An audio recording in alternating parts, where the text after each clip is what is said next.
আসসালামু আলাইকুম প্রিয় শিক্ষার্থীবৃন্দ।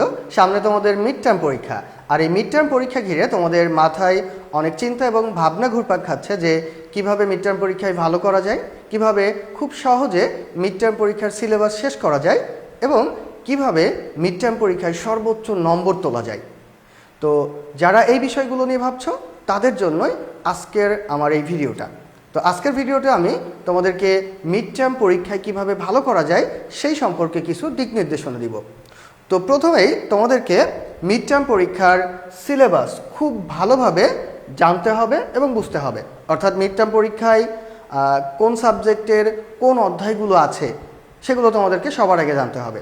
এবং এই সিলেবাস জানার পরে তোমাদের পরবর্তী যে কাজটা সেটা হচ্ছে সিলেবাসের অন্তর্গত অধ্যায়গুলো থেকে বিগত বছরগুলোতে কি কি প্রশ্ন এসেছে, অর্থাৎ বোর্ড প্রশ্ন, সেগুলো মার্ক করে ফেলতে হবে। তাহলে তোমাদের মিড টার্ম পরীক্ষায় কোনো সাবজেক্টের যে কয়টা অধ্যায় আছে সিলেবাসে, সেই কয়টা অধ্যায়ের বিগত বছরগুলোতে কি কি প্রশ্ন পরীক্ষায় এসেছে, অর্থাৎ বোর্ড প্রশ্ন কি কি আছে সেগুলো সব মার্ক করে ফেলবা। তারপরে যে কাজটা সেটা হচ্ছে শ্রেণী শিক্ষকের দেওয়া গুরুত্বপূর্ণ প্রশ্নগুলো মার্ক করতে হবে। অনেক সময় টিচাররা যখন ক্লাসে পড়ায় তখন কিন্তু বলে যে এই প্রশ্নটা পরীক্ষা আসতে পারে, বা এই প্রশ্নটা খুবই গুরুত্বপূর্ণ, বা এই প্রশ্নটা তোমরা ভালোভাবে দেখবা। তো এরকম যে প্রশ্নগুলো বলে দিবে টিচাররা, সেই প্রশ্নগুলো কিন্তু মার্ক করতে হবে। তুমি যদি ক্লাস না করো বা ক্লাস মিস করে থাকো, তাহলে তোমাদের যারা বন্ধুরা আছে তাদের থেকে এই শ্রেণী শিক্ষকের দেওয়া যে গুরুত্বপূর্ণ প্রশ্নগুলো আছে, বা শ্রেণী শিক্ষক কোন প্রশ্নগুলো গুরুত্বপূর্ণ বলছে বা কোন প্রশ্নগুলো পরীক্ষায় আসার মতো বলছে, সেগুলো কালেক্ট করবা এবং সেগুলো মার্ক করে ফেলবা।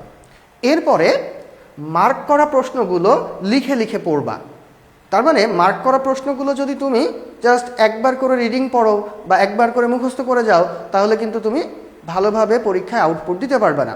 এজন্য পরীক্ষায় ভালো আউটপুট দিতে হলে তোমাকে অবশ্যই ওই মার্ক করা প্রশ্নগুলো লিখে লিখে পড়তে হবে।